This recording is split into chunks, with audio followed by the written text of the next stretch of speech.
Lumipat naman bigla ang ating storya sa ating bida at makikita natin na galing ito sa isang bahay dahil kabibigay lang nito ng pagkain sa kanilang customer. Dahil medyo malayo yun sa kanilang restaurant ay mabilis na itong tumakbo pabalik para hindi siya gabihin. Pero, habang tumatakbo ay parang meron itong nakita sa kanyang harapan. Tinignan niya ito ng mabuti at bigla na lang nanlaki ang mga mata nito nung nakita niya na iyon ang kanyang nakalaban. Kaya, nung makalapit na siya ng konti ay bigla na lang itong tumalon ng mataas. Naghanda ito para umatake at sinabi kay So-hong na hindi na daw siya nito patatakasan sa pagkakataong yun. Makikita natin na nagkaroon ng isang malakas na pagsabog nung tumama ang dalang pamalo ni Gang sa lapag. Nung nakita niya na nawala sa balanse si Hong ay agad niya itong nilapitan para hindi na ito makapagpahinga. Naharang nito ang ginawang atake ng ating bida pero nagulat ito nung nakita niya na isang stick lamang ang gamit nito laban sa kanyang espada. Dahil doon ay ginamit niya ang kanyang lakas para pilit na kumawala sa kanyang harapan. Pagkatapos noon ay nagkatinginan ng masama ang dalawa pero makikita natin na parang kakaiba ang itsura ng mga ito. Sa isang puno naman, sinasabi ng isa sa mga nanunood na hindi daw niya inaasahan na magiging maganda ang laban dahil ang iniisip nito ay walang labas si Hong sa ating bida. Sumang-ayon naman sa kanya ang kanyang kausap at tinanong kung ganun daw ba talaga kalakas ang secret skill ng Sincere Sword Squad. Sinabi naman ng isa na hindi nito alam kung saan nakuha ng master ni So-hong ang librong yun pero ayon sa kanilang nalalaman at nakikita ay malakas talaga ang swordsmanship na yun. Sumang-ayon naman doon ang isa at sinabi na kahit hindi niya nakita ang original nito ay mukha naman daw na perfect na ni Hong ang skill na yun. Habang nanunood naman ang lalaki sa laban ng dalawa ay sinabi nito na parang nalampasan pa nga daw niya ito. Nakita na daw kasi nito na ginawa ni So-won ang skill na yun at ayon sa kanyang mga nakikita ay perpekto na itong nagagawa ni Hong. Ang lamang daw nito kay Won ay mas mabilis ito at mas malakas kesa sa kanya. Kahit ang kilalang swordsman na si So-won kasi ay naabot ang level na yun nung matanda na siya pero nakikita nila na nagagawa na ito ni Hong sa murang edad niya ngayon. Sigurado daw siya na magiging interesado sa lalaking iyon ang kanilang boss. Bigla namang iniba ng isa ang usapan at sinabi na may rason talaga kung bakit Beast ng Yellow Mountain ang tawag sa kanyang kalaban dahil madali lang daw nitong nilalabanan si So-hong. Hindi naman sumang-ayon doon ang isa dahil ang sa tingin daw niya ay nalilito ito. Hindi siguro nito alam kung ano ang iisipin dahil ngayon lang siya nagkaroon ng kalaban na ganun ang level. Kaya, makikita sa kanilang mukha na parehas silang hindi mapakali dahil bago nila makalaban ang isa't isa ay lagi nilang natatalo ng madali ang kanilang mga kalaban. Dahil sa ganda ng kanilang pinapakita ay sinabi nito na gusto pa sana niyang mapanood ang kanilang laban ng mas matagal. Pero, napapansin daw niya na malapit na itong matapos. Ang isa kasi doon ay lalong lumalakas habang tumatagal ang laban. Ang isa naman ay halatang pinipilit na lang ang kanyang katawan kahit na alam nito sa kanyang sarili na malapit na itong sumuko. Kaya, pag naging careless lang ito sandali ay matatapos na agad ang kanilang laban sa isang iglap. Nasalag ni Hong ang atake ng ating bida pero makikita natin na dahil sa lakas ng puwersa nito ay nagkaroon ng malaking crack ang lapag.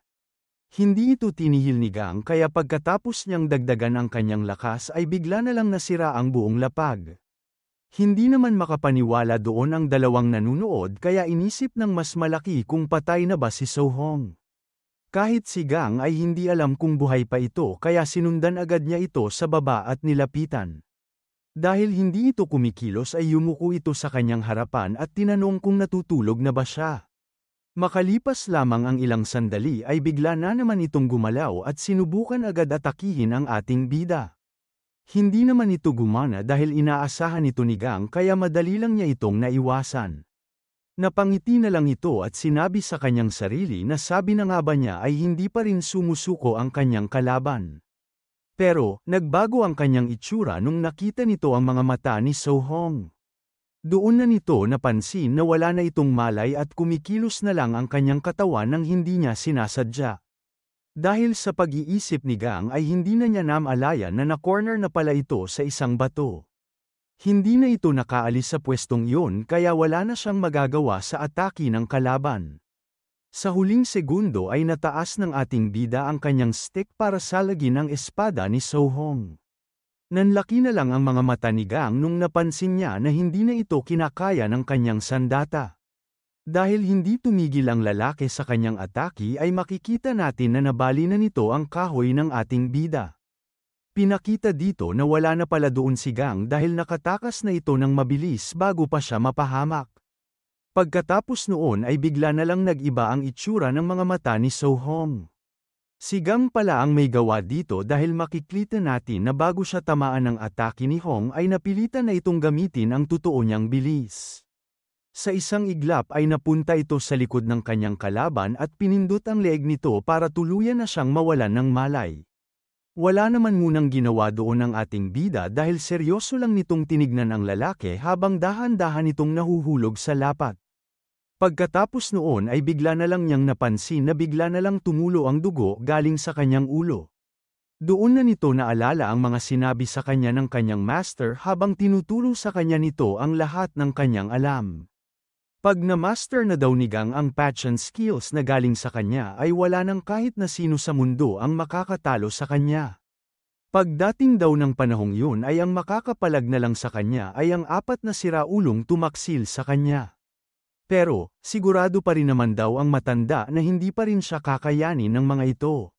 Sa sobrang lakas daw kasi ng magiging kapangyarihan niya ay matatalo lang siya ng isang tao pag siya na mismo ang nagpatalo dito. Bigla namang nag-iba ang itsura ng kanyang master nung sinabi niya na kesa maging masaya ay malungkot daw pag naabot na niya ang tuktok. Ito daw ang tadhana ng The Ultimate One kaya sigurado daw siya na mararanasan rin ito ng kanyang estudyante sa hinaharap. Hindi agad nagsalita ang ating bida dahil seryoso muna itong nakatingin kay So-hong.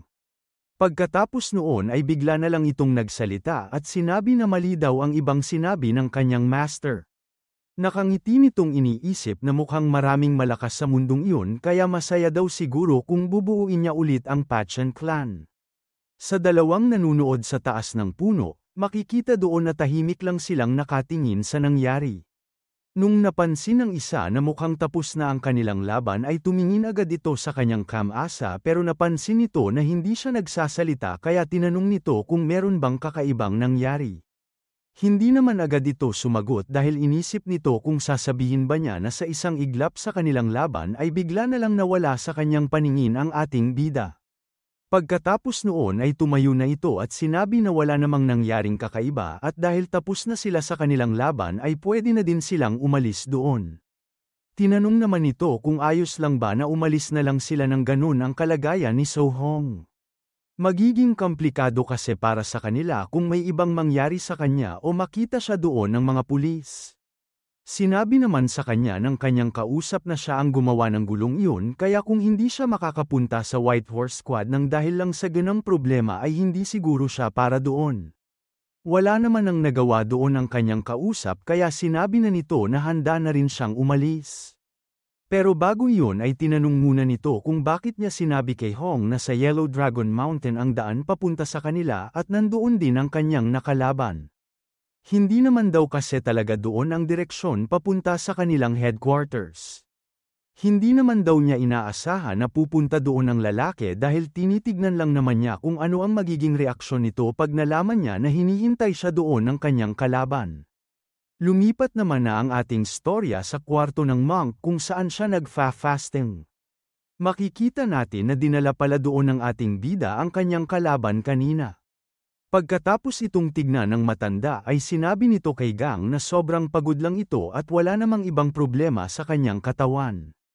Kaya, magiging okay din daw ito pagkatapos niyang magpahinga ng ilang araw.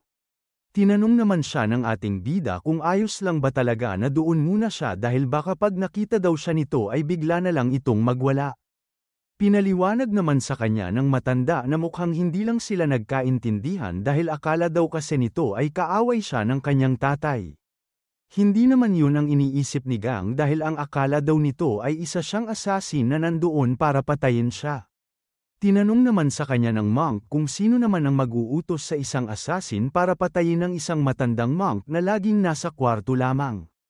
Sinabi nito ng seryoso sa ating bida na hindi niya kailangang mag-alala dahil kahit naman magising ito ay hindi ito makakagalaw dahil sobrang na-drain daw talaga ito. Makalipas lamang ang ilang oras ay makikita natin na bumalik na sa kanilang restaurant ang ating bida.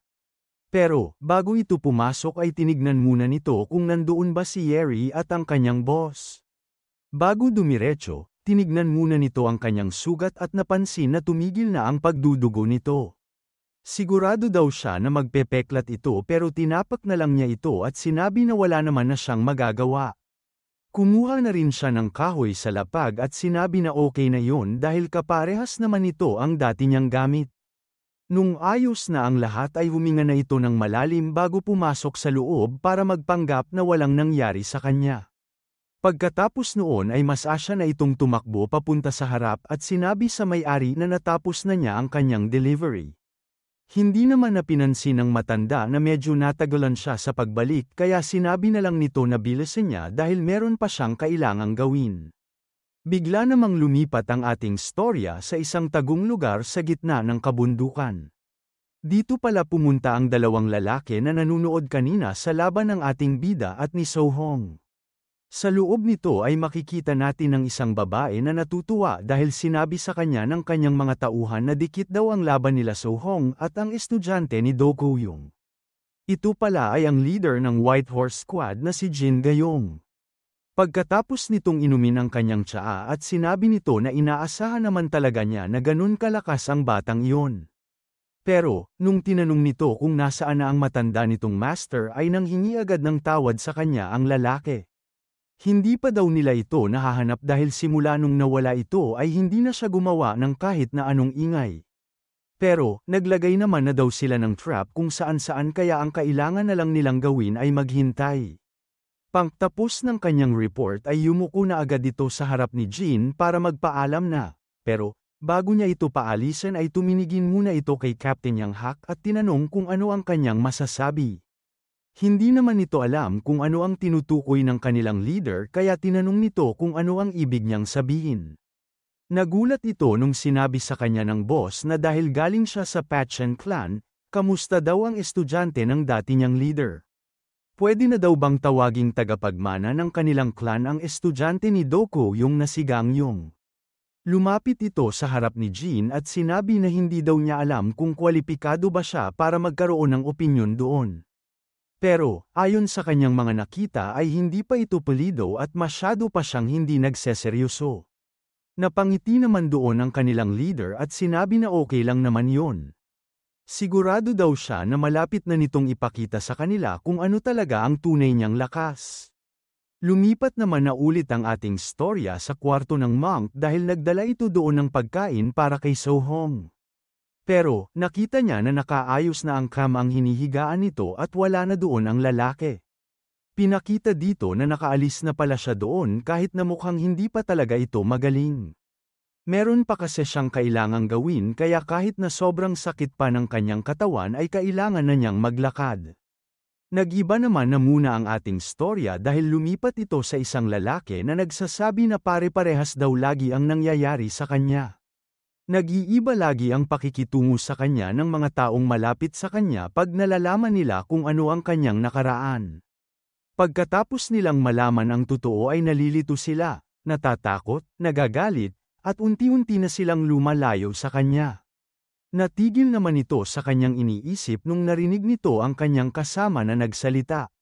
Sinabi nito sa kanyang kausap na sigurado daw siya na iyon ang produkto na dadating sa kanilang bahay at wala na daw silang kailangang gawin kundi ang maghintay. Dahil pumayag na ang mga ito ay sinabi na ng lalaki na kailangan na lang nilang pumirma sa ilalim ng kanilang temporary contract. Dadating daw ito sa kanilang bahay mismo pagkalipas ng 2 hanggang 3 araw.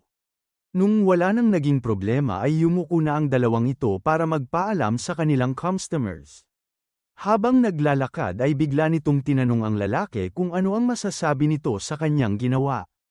Pinuri naman nito ang kanyang kausap at sinabi na ibang klase daw talaga siya dahil meron na agad siyang 3 order sa umagang iyon pa lang. Pagkatapos noon ay tinanong na nito ang lalaki kung sa tingin ba niya ay kaya niya itong gawin. Hindi naman ito nakasagot ng diretso dahil ang sa tingin daw niya ay kailangan pa niyang matuto ng konti. Wala naman itong naging problema sa kanyang kasama dahil hindi naman daw nito kailangang magmadali kaya panuurin na lang daw niya ang kanyang gagawin para matuto siya ng unti-unti.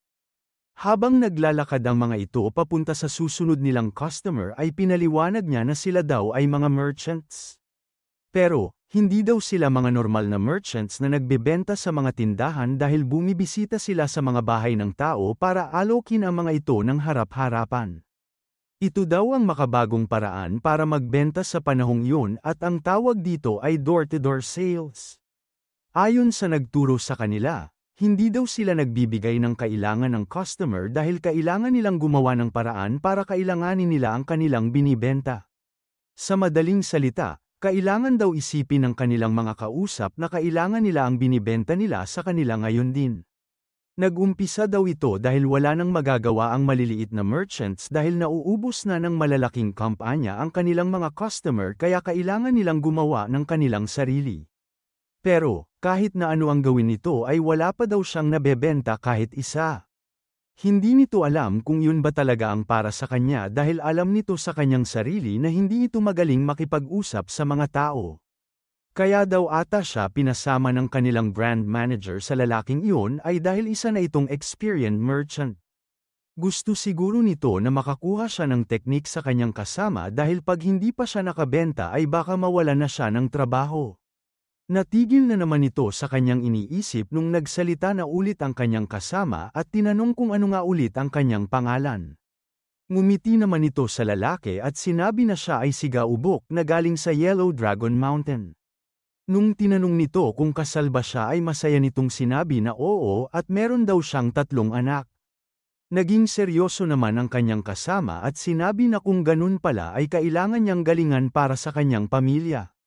Lumipat naman bigla ang ating storya sa restaurant na pinagtatrabahuhan ng ating bida at makikita natin na merong 3 bata na tumatakbo papunta doon.